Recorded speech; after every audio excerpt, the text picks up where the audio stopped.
Today's session is being presented by Sam Edwards from the University of the Sunshine Coast, and she's presenting a paper, I Can, I Am I? Student Experience in an Entry to Practice Nursing Degree. If you've got any questions or have any anything you'd like to raise, please feel free to use the chat on the side. Over to you, Sam. Thanks very much, Jo, for that lovely introduction. I'm pleased to also have one of my supervisors along today, Professor Kylie Riedman, and I will be acknowledging the rest of my supervision team, but I'll just share my screen and hopefully all will work with no dramas. My name's Sam Edwards, and as Jo said, I work for the University of the Sunshine Coast, and I'd just like to acknowledge my supervision team because today I'm presenting my PhD findings. So Professor Kylie Riedman, Dr. Jennifer Rowe and Margaret Barnes were my supervision team, which I was very grateful to work with. Just a little bit about me. I'm presenting today from the Sunshine Coast in Australia, which is this little star up here. The conference is being hosted over here from Perth, Western Australia, so the other side of Australia. Today it's a balmy 28 degrees and 70% humidity, so it's rather warm. The Sunshine Coast is famous for its beautiful beaches, and this is a picture of our university campus, and you can't probably see them very clearly, but our campus is also famous for having resident kangaroos, so a very popular part of our campus. Before I begin my presentation, I'd like to acknowledge the traditional custodians of the land on which I work and live, the Gubbi Gubbi people, and recognise their continuing connection to land, water and community. I pay my respects to elders past, present and emerging. Nursing is the largest healthcare profession, with nursing making up 55% of all registered healthcare professionals in Australia. Student enrolments in entry to practice nursing degrees have increased significantly over the past decade, with over 104,000 students listed on the Registered Nurse Student Register with ARPA last year, which is our professional registration organisation. Attrition rates are a major concern for the profession and could result in workplace shortages. Therefore, the student learning experience, retention and successful completion are a priority. However, there are complex factors that impact on retention and success in nursing degrees. Registered nursing education must meet requirements and priorities of higher education providers, healthcare industry and the nursing profession, as well as accrediting bodies. These converge in the curriculum as it is planned and implemented and experienced by students, and are not always aligned or compatible.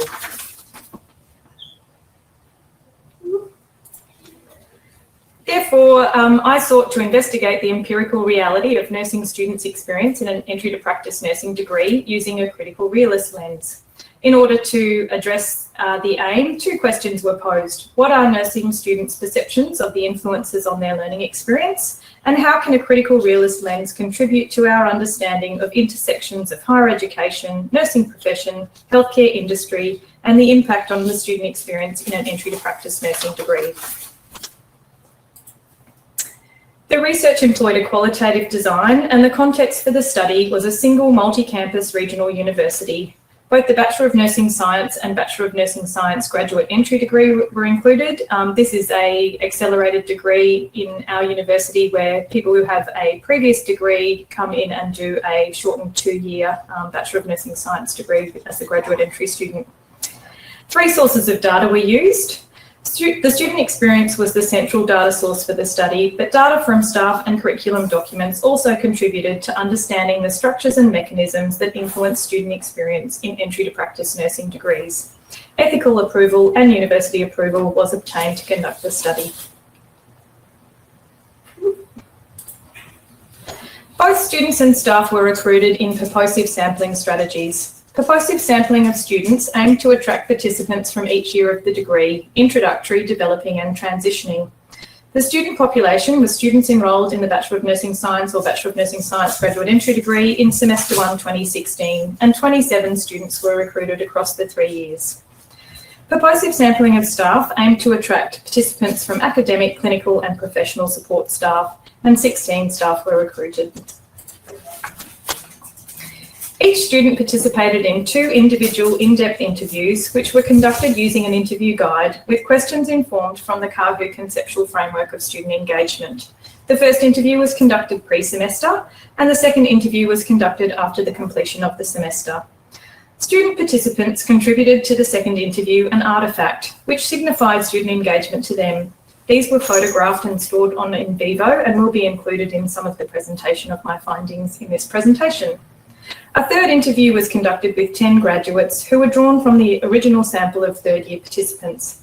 These were conducted 3 to 6 months after the graduates transitioned to registration as a registered nurse.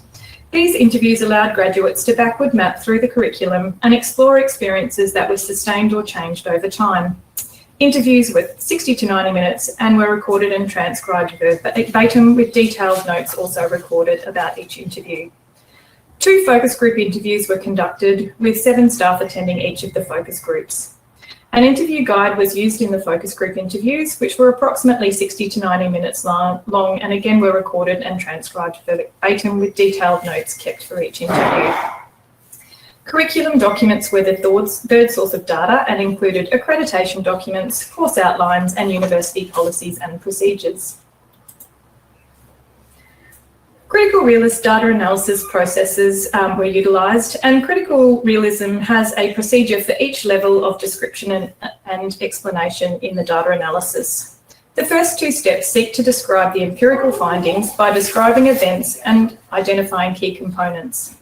In this study, this began with the analysis of the empirical data to describe patterns in the data through qualitative data coding. A combination of in vivo and a manual coding was used to code the data. The empirical findings were summarised and the key components were then identified. The process of theoretical redescription uses existing theory to redescribe the key components using theoretical perspectives and explanations. The final step in critical realist data analysis is theoretical retroduction, where the researcher seeks to identify underlying mechanisms that may explain empirical findings. I'll now address each of these steps in my data analysis. The empirical findings describe and illuminate the student experience, which I've organised into 3 key findings. In presenting the student findings, student participants were allocated a pseudonym as well as a participant code. The pictures used in the presentation are the student artefacts that they contributed to the second interview, which exemplified engagement in learning to them. I'll talk through each of these findings now. The 27 participants were studying at different points in the degree. 5 students were in the introductory or first year of the degree, 10 students were in the developing or second year of the degree, and 12 were in their final or transitioning year. The majority of students in the study were mature-age female students studying full-time. 96% of them reported a GPA at the second interview of 5 or above. Participants managed the complexity of work and family commitments while studying. Over half of the participants had dependent children and were also engaged in paid work while studying. Concerningly, 5 of the participants were working full-time while also studying full-time. Staff in their interviews acknowledged that students often juggle multiple demands while studying, and that this could be particularly challenging to manage around workplace experience. Participants in this study were motivated to study nursing for 5 main reasons: opportunity, changing career, employment prospects, job satisfaction, influential family and friends, and a previous healthcare experience. Participants chose to enrol in nursing at this university because it was conveniently located in their local community. The staff data confirmed these motivations for studying nursing. As students progressed through the degree, their appreciation of nursing became more developed and specific, understanding the social role and responsibility that was central to nursing, but also valuing nursing knowledge, clinical skills, empathy, and advocacy. This quote from Adele exemplifies her developing appreciation of nursing over the course of her studies. The curriculum these students progressed through was one that had scaffolded and developing nursing knowledge in theoretical, professional, and practical learning. Their understanding and experience was best viewed by looking at the beginning, middle, and end of their progression in the degree. Early in the degree, students valued relevance to nursing and learning about healthcare and society. In the middle, students acknowledged a strong focus of technical knowledge and a dense knowledge base to be learnt and mastered, but saw this had high concept relevance and applicability to practice. This is exemplified by Rhonda, a student in the middle of the degree, who talked about how the alignment of courses really helped to reinforce her learning. Towards the end of the degree, time, energy and value is directed towards consolidation of practice in their supervised workplace experience.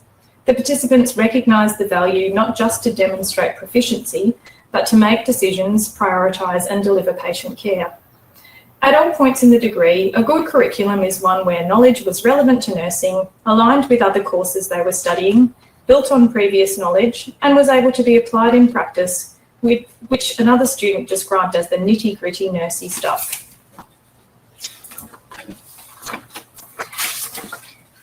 This curriculum theme looked at how students engaged with learning as they progressed through the degree. Navigating and negotiating was about their everyday experience, the importance of support, teaching and learning practices, and how they survived the intensity of and workplace experience. For example, it was evident that learning was a complex transaction to negotiate, and they needed to navigate teaching and learning practices in different learning environments, both at the university and in the healthcare environment. Quite specific and strong in the findings was the importance of peer and family support, particularly in the intense middle of the degree, as Sarah discusses here, getting by with the help of her friends. Surviving the intensity was also exemplified in Debbie's artefact of a dying plant. She described herself as starting the semester strong, healthy and motivated, but over the course of the semester and the intensity, she withered away as the workload took its toll. Supervised workplace experience was highly valued by students as it contributed to participants' understanding of nursing and of themselves as a developing registered nurse. However, the workplace was a challenging learning environment where learning needed to be navigated and negotiated, and this challenged students' notions of the caring profession they were entering. The challenge of learning in the workplace was also recognised in staff findings, with examples shared of students being made to feel unwelcome or not adequately supported when learning in practice. The final year was a time of competition and heightened fear and anxiety as students positioned themselves to apply for graduate positions. Some students questioned if they were ready for practice. The difficult side of this is best expressed by Jane here in the quote, where she in her graduate interview reflected back on the challenges of learning while on her final workplace experience in nursing. This is called internship, where students are immersed in practice for 8 weeks of full-time placement. And she described trying to learn and perform safely to be ready to graduate, while the reality was one of feeling like you were learning with your hands tied behind your back, which I think is a very powerful quote. The empirical findings illustrate that the student reality is multifaceted and that there are key influences on the participants' aspirations, learning and developing appreciation of nursing. Engaging with the curriculum and navigating and negotiating emerged as key findings. To begin to explain and further understand the participants' realities, I sought to identify key components presented in the empirical findings, which are summarised in the figure presented. The figure captures the participants' realities in terms of their engagement in the curriculum, their changing understanding of nursing, and importantly, their self-belief or self-confidence, which is represented in 3 expressions: I can, I am I. The 3 phases are interdependent but broadly linear from beginning to the end of the degree. I can. Early in the degree, students reported high levels of self-confidence. Participants had an I can approach to their studies. Their circumstances had enabled them to study and fulfil their desire to studying nursing. They had a belief in their future abilities and had an emerging sense of belonging to the university, their peers, and the nursing profession. Students gave several examples of how the curriculum had shaped their nursing lens. In the middle of the degree, students were developing competence and capability in nursing. Their self-confidence was aligned. They were engaged in their learning, achieving and appreciating the alignment of nursing knowledge to practice. The curriculum steps them towards increasing hours of clinical practice and longer immersion in healthcare. Their understanding of nursing is expanding, appreciating the breadth and depth and possibility that a nursing career offers. They made I am statements relating to becoming a registered nurse. Peer support was pivotal as they survived the overwhelming and at times heavy workload. In the final part of the degree, students experienced uncertainty in their self-confidence, questioning, am I? They were transacting between the university and healthcare industry as they were immersed in intensive workplace learning experiences. The students' experience demonstrated self-doubt, questioning, am I ready, capable, competent? They were positioning themselves to get a job with employment valued as the successful outcome of completing their degree. Their relationships with peers became competitive as they began to position themselves for job interviews. Their capability and competence was judged by registered nurses in practice, who they hoped would provide them with a reference for their job applications. There was pressure to perform and conform.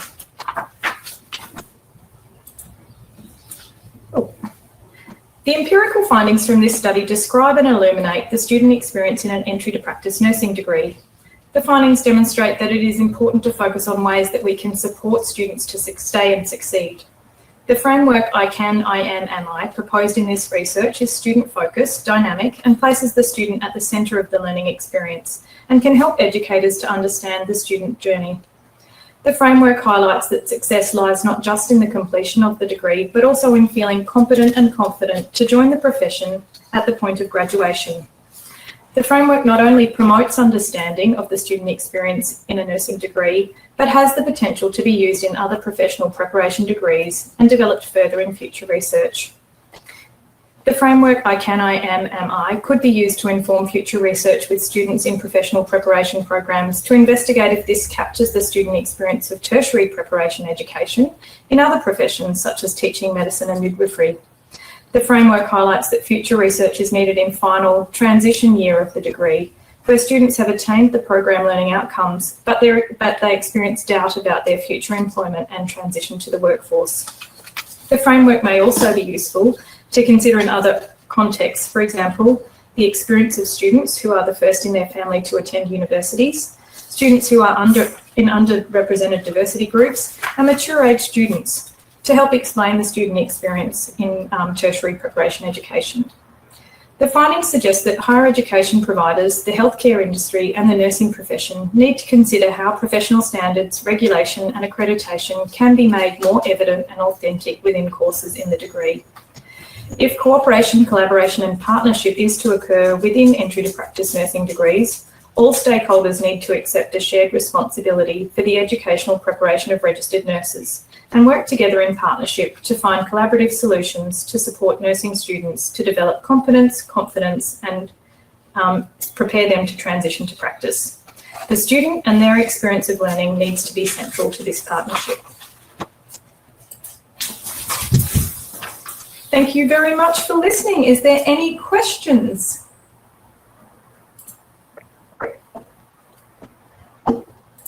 Hi, Sam. That was fantastic. I got some really good insights out of that.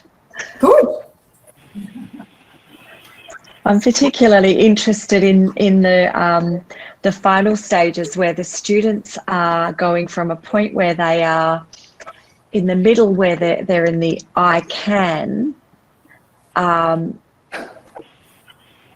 the middle where they're at the I am. They've got good peer support, but then when they move into that final stage, there was this comment around how their peers become their competitors.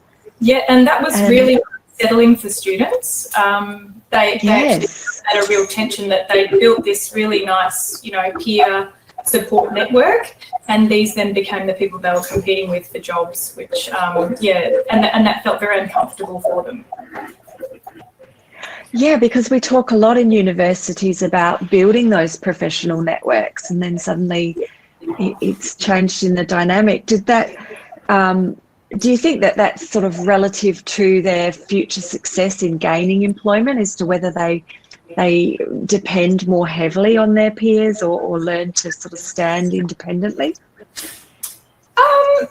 I think it's an uncomfortable tension for them, and I'm sure it's not just in a nursing degree, but you know, the real competitive nature of, you know, a shortage of jobs, and, you know, that wanting to position yourself for the best job meant that you know, sort of then did start to have that more competitive, you know, relationship with your peers, felt uncomfortable. Interestingly, though, when I interviewed the graduates 3 to 6 months later, they were still very good friends with their core peer group that they had travelled through with, and were really supportive of where they'd all ended up, which was in very different places. So I think it's a tension in that sort of final year where they hadn't expected that would be what would happen to their peer relationships. So yeah, and so with the model, do you have any ideas on how that might influence what happens at uni in the curriculum and within their learning? Are you having sort of any insights about